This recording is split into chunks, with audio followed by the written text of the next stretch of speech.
ہمیں جماعت رضائے مصطفیٰ سے ہی جڑ کر دین کا کام کیوں کرنا چاہیے، جبکہ دوسری تنظیم بھی ہیں اور مدارس بھی ہیں؟ رہنمائی فرمائیں سائل اویس رضا انصاری۔ جو بھی تنظیمیں یا جو بھی مدارس مسلک اعلی حضرت کا کام کر رہے ہیں، ہمیں سب کا ساتھ دینا ہے، لیکن بات یہ کہ جماعت رضائے مصطفیٰ ہی سے جڑنے کے لیے کیوں کہا جاتا ہے؟ تو آپ تو جانتے ہو مارکیٹ میں جب کئی طرح کا مال ہوتا ہے تو سب مال اچھا ہوتا ہے، بندہ اس میں بھی کوالٹی ڈھونڈتا ہے۔ تو باقی ساری تنظیمیں غلامان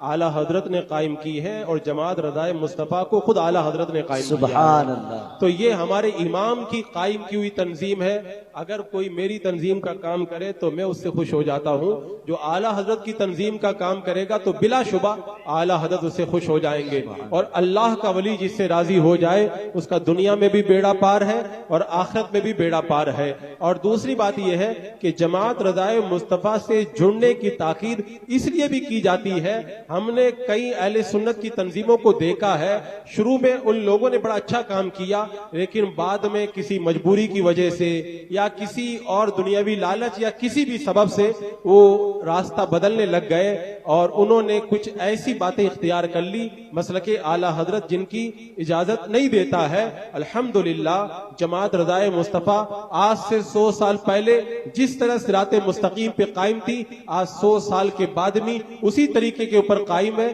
اور لوگ جماعت رضائے مصطفیٰ کو یہ تانا دیتے ہیں کہ جماعت والے بڑی سختی کرتے ہیں، جماعت والے معاذ اللہ فتنہ کرتے ہیں، یہ کرتے ہیں وہ کرتے ہیں، اور یہ سب باتیں کہہ کر کے جماعت سے توڑنے کی کوشش کی جاتی ہے۔ تو میں کہتا ہوں، پوری ذمہ داری سے کہتا ہوں، چیلنج کے ساتھ کہتا ہوں، یہاں پر بھی کہتا ہوں، میں چلا جاؤں تو بعد میں بھی کوئی مجھ سے رابطہ کر کے کہہ سکتا ہے کہ جماعت رضائے مصطفیٰ کے جو کام جماعت کے دستور کے مطابق ہو رہے ہیں ان میں سے ایک بھی بات شریعت کے خلاف دکھا دو، اگر شریعت کے خلاف کوئی بات ہے تو وہ اعتراض کرنے کے لیے آپ کو حق حاصل ہے، لیکن اگر وہ شریعت کے مطابق ہے تو وہ سختی بھی درست ہے، اگر شریعت کے مطابق ہے تو اس کو فتنہ کہنا غلط ہے، اگر وہ شریعت کے مطابق ہے تو اس پر اعتراض کرنا درست نہیں ہے۔ اگر کوئی کہے کہ فلاں یہ کر رہا ہے فلاں یہ کر رہا ہے، تو جماعت رضائے مصطفیٰ سے جڑ کر کے اگر کوئی بندہ غلط کام کر رہا ہے تو وہ اس کا اپنا فعل ہے، جماعت رضائے مصطفیٰ اس کی ذمہ دار نہیں ہے۔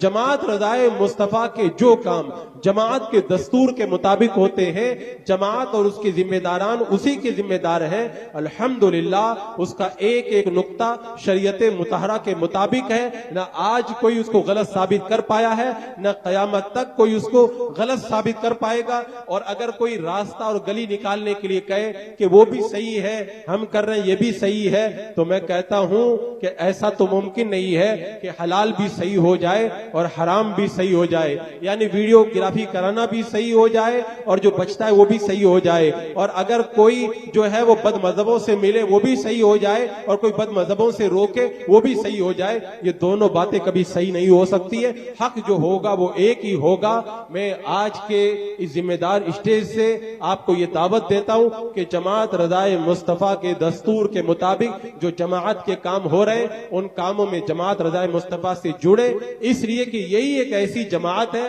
بڑے غور و خوض کے بعد میں ہم نے یہ فیصلہ کیا ہے کہ اگر زندگی کے آخری لمحے تک مصطفیٰ جان رحمت صلی اللہ علیہ وسلم کی رضا پانا ہے تو جماعت رضائے مصطفیٰ کے اندر ہی ہمیں وہ رضا ملے گی، اور انشاءاللہ پہلے بھی ملی ہے اور قیامت تک ملتی رہے گی۔ اسی لیے تو ہمارے بزرگوں نے کہا تھا جماعتیں بنتی ہیں بگڑتی ہیں، بنتی ہیں بگڑتی ہے، جماعت رضائے مصطفیٰ بگڑنے کے لیے نہیں بنی ہے، یہ قیامت تک باقی رہنے کے لیے بنی ہے، اور جو بھی اس کے اندر داخل ہوگا وہ مصطفیٰ کی رضا کے اندر داخل ہو جائے گا۔ اللہ رب قدیر جماعت رضائے مصطفیٰ کو دن دونی رات چوگنی ترقی عطا فرمائے اور ہمیں اس جماعت کے ساتھ میں جڑ کر کے کام کرنے کی توفیق عطا فرمائے۔ السلام علیکم ورحمۃ اللہ وبرکاتہ۔